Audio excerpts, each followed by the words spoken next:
Alrighty, welcome back, everyone. We just talked about the SEC, four massive matchups in that conference. Georgia at Tennessee obviously takes the cake, but Arkansas goes on the road to Ole Miss. You have Florida at LSU, a very interesting one between two teams that probably are questioning a little bit more than they were after week one. And then Vanderbilt, South Carolina, probably the rock fight of the weekend. I think South Carolina ekes out a win there, but let's get into a little bit of a whip around. We have a number of games that we got to talk about, we got to touch on before we get into this weekend.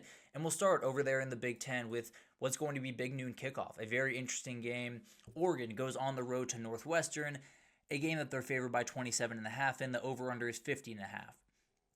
I won't waste too much time here. Oregon's going to win this game, and they're going to win it by a lot. I think the big-time question here is, what can Oregon do to continue to flex their muscles, continue to get Dante Moore comfortable, and frankly, probably not pour it on quite as much as they did against Oklahoma State. To my knowledge, David Braun has not talked any crap on Dan Lanning in that program yet.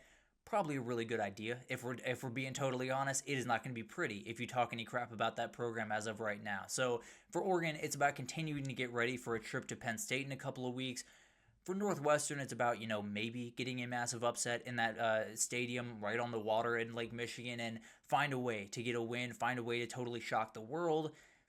I don't think it's going to be all that pretty. I'll be totally honest with you. I think Oregon finds a way to play at a very high level. I think Dante Moore continues to build confidence, but I don't think they do what they did to Oklahoma State last week. I'll take 45-7. The final here, I think Oregon wins it pretty comfortably. I don't think they have to worry too much in this matchup, but I do think it's about getting everyone comfortable, getting everyone up to speed, because in 2 weeks you have a massive one in State College. Wisconsin goes on the road to number 19 Alabama this upcoming weekend. Don't know why Alabama's ranked, but again, conversation for Friday. Wisconsin heads down to Tuscaloosa. It's going to be a really fun one. And frankly, it's a game that I don't know much of anything about Wisconsin as of right now. I don't know if Wisconsin knows much of anything about Wisconsin because I don't know what their game plan is. I don't know what their identity is. I don't even know who their quarterback is this weekend. Billy Edwards has been injured or was injured in week one. Did not play at all last week. It was Danny O'Neal, I believe, at quarterback. Could very well be him again. The updates around Billy Edwards are a little bit hit or miss. We will see what happens on this weekend with him. They're probably going to need him if they're going to find a way to win this football game. They're probably not going to find a way to win it one way or the other. I do want to give a shout out to Alabama. Kind of ripped into them after their week one performance. It was really bad. They played so much harder against ULM. Yes, it's ULM. Yes, they should be able to beat them regardless. But the effort and the execution was much, much higher. All of those guys seem to be taking it to heart, the performance that they put on display against Florida State. And they're playing much harder. They're playing much more aggressive. They're playing much cleaner football going forward. I think they find a way to win this game pretty comfortably. I think they walk in a little bit angry. 41-13 is the final that I'm thinking here. I think Alabama really does flex their muscles, gets a couple of people back on their boat before they go into a bye week, and then it's at Georgia for a massive matchup that if they find a way to win that one, they're all the way back in, and it's a very interesting conversation around Tuscaloosa moving forward.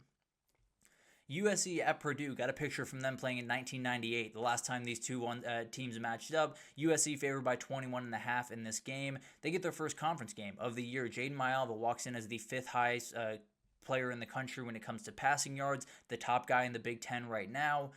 Purdue is 2-0. It hadn't been all that pretty against Ball State and Southern Illinois, but they found a way to win those football games, probably football games that they had to find a way to win to get to a bowl game this year. This is a really interesting matchup. This is a USC team that has a lot to prove. This is a USC team that wants to find a way to get into the CFP conversation late in the season. It's not an elite Purdue team by any means. I don't think they're going to threaten them from an athletic or talent standpoint than any other team has. What I do think they're going to do is Barry Odom's going to have those guys playing really, really hard. And I think it's going to be a very interesting fight for that USC offense. Can they continue to play at a high level? Can Jacoby Lane continue to make plays on the outside? That's really kind of what I'm banking on this football game. I think USC wins this one 38-14. I think they're able to flex their muscles just a little bit in this matchup. Maybe it doesn't look all that pretty early on in the game, but they find a way to pull away in this one. I'll take USC to win comfortably 38-14 in this one. Purdue is probably still Purdue this season. The backyard brawl. Pitt goes on the road to West Virginia. Pitt favored by 7.5 in this game after West Virginia comes off a very tough loss to Ohio where that offense left a lot to be desired. I can tell you that. It was a very, very tough one. I can promise you this one's going to be a fight. This is a very, very real rivalry. This is a back and forth one that I think it's has a little bit more hate than a lot of people realize, kind of like that Kansas-Missouri one that we talked about last week. This one has a lot of juice, and these West Virginia players are going to come in very ready to roll. Same thing with Pitt. It is a very interesting game. Pitt has been able to roll in the first 2 games. Eli Holstein looks great, already has 10 passing touchdowns. WVU has given up 230 in the passing game to both teams that they've played thus far. Ohio was able to get over 230 with Parker Navarro, who isn't the gifted passer that Eli Holstein is. I can promise you that. It is going to be really interesting to watch this unfold. The big thing to watch here is the Pitt run defense is elite. They've only given up a yard per game through the first 2 games. Obviously, they've been relative layup games, but at the end of the day, I've said it before, I will say it again.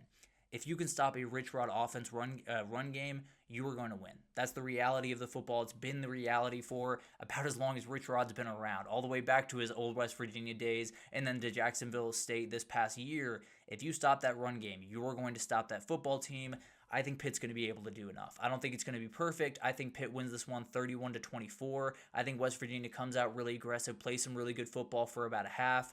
But Pitt ends up taking over in this one. Desmond Reed makes a couple of big-time plays, and Pitt finds a way to win this one in the backyard brawl. Ohio go on the road to Ohio State, probably the second biggest game in the Big Ten this weekend. Very depressing slate in the Big Ten, just to be totally honest. But at the end of the day, Ohio State favored by 31.5 in this football game. It's on at 7 p.m. Parker Navarro is about as fun quarterback as you're going to find in the entire country. He is a really, really fun watch, does an incredible job with his legs, has full control over this offense. It is going to be a really long day on Saturday for him. He is a very good athlete. He is not the athlete that Caleb Downs is, and that guy is going to be flying downhill at you every single time that you pull the ball down to go on a run. It's not going to be pretty. I'll just be totally honest with you. Sonny Styles, Caleb Downs, all of these guys are going to put a little bit of a beating on Parker Navarro in this game. Hopefully everything works out. Hopefully they can continue to play good football, does Ohio, and they're able to kind of regroup after this one. I think this one's going to get ugly pretty quickly. The really thing I'm interested in is Julian Sayin. This is a good enough opponent to test him throwing into relatively tight windows. It's also a bad enough opponent for Ryan-Day to feel fully confident, putting the ball in his hands and saying, let's continue to build this confidence. That's going to be what I'm watching very closely. I think Julian Sayin is one of the more gifted passers of the football that we have in the entire country, and I think this is a game where you're going to get tested a little bit more. You're going to have a couple more tight windows to throw into, but you're still going to be able to throw the football very consistently and win this football game. I'm going to take Ohio State 45-10. I think it's going to get pretty ugly pretty quickly, and Parker Navarro makes 1 or 2 plays that are really fun towards the end of this game. Duke goes on the road to Tulane. It's a huge game for Tulane. USF kind of set the pace in the G5 as of right now. If they don't get this win, Tulane, they're probably going to have to find a way to beat USF later in the season in the American Championship, and that takes winning pretty much every game in the American moving forward to get to 10-2 and then find a way to get to 11-2, hopefully in the CFP. But the reality is, this is a very interesting matchup, plainly because of the quarterback that's going to be coming in with Duke. Darian Mensah left Tulane this past offseason, went to Duke for quite a hefty paycheck. Not necessarily disagreeing with that take for Darian Mensah by any means. It is going to be a really interesting atmosphere. I think the fans are going to be mad. Whether or not they should be mad, I think is up for debate for a number of different reasons, but they are going to have a little bit of anger to them. It's not going to be an angry team on the other side. It's not going to be a team that feels totally slighted. There's going to be a couple of guys that want to make him believe that he should have stayed at Tulane. They're going to want to send that message and say, you thought it was going to be easier for you to make a CFP at Duke. It's not. We're going to find a way to beat you at our home stadium, and we're going to keep moving on and win the American, go to the CFP, and kind of show you up just a little bit. I don't think there's any ill will between Darian Mensah and Tulane. I do think there's just a little bit more juice on those defensive players' side that played with Darian Mensah, went through that process, and knows why he left that team. And now they have a little bit of juice behind them. I do think Tulane takes advantage of this. I think they find a way to win this football game. I think they win 28-24 in this game. I think it's back and forth. I think it's really intense. I think Tulane can get after Darian Mensah a couple of times, and if they can do that, we saw what happened last week against Illinois. It was not all that pretty in the second half when Illinois was able to get after him. I think Tulane's able to do that just enough in this football game. They win it 28-24 over Duke and put themselves firmly at the top of the G5 race as long as South Florida loses to Miami. Texas State goes on the road to Arizona State, a team that a lot of people are writing off right about now. I think this Arizona State team does have some big-time questions they're going to have to answer. I think Sun Devils, if they lose this football game, you're probably in a lot of trouble. Now, obviously, you can go undefeated in the Big 12, find a way to win that conference and get to the CFP without problem, but you're probably not going to lose to Mississippi State and Texas State and then find a way to roll through the Big 12. I don't think that's how that's going to work. I do think it's going to be really interesting to watch what they can do in this football game to find a way to get Sam Levitt, to get Sam Levitt going in this football game. You're going to have to. He only had 69 passing yards a week ago against Mississippi State. If he has a performance like that, it could start to spiral just a little bit. I don't think he's going to play bad football in this football game. I think he's going to play really good football, really the rest of the way for this for Arizona State. But I do think it's going to be a little bit of a battle on their hands. I think it's going to be enough of a battle, kind of like Julian saying against Ohio. It's going to be enough of a battle to put him to the test, but you're probably still pretty confident putting the game in Sam Levitt's hands. Lincoln Parr is a guy to watch for Texas State, as well as Bo Sparks. Very talented skill players. Lincoln Parr, running back. Bo Sparks, a wide receiver.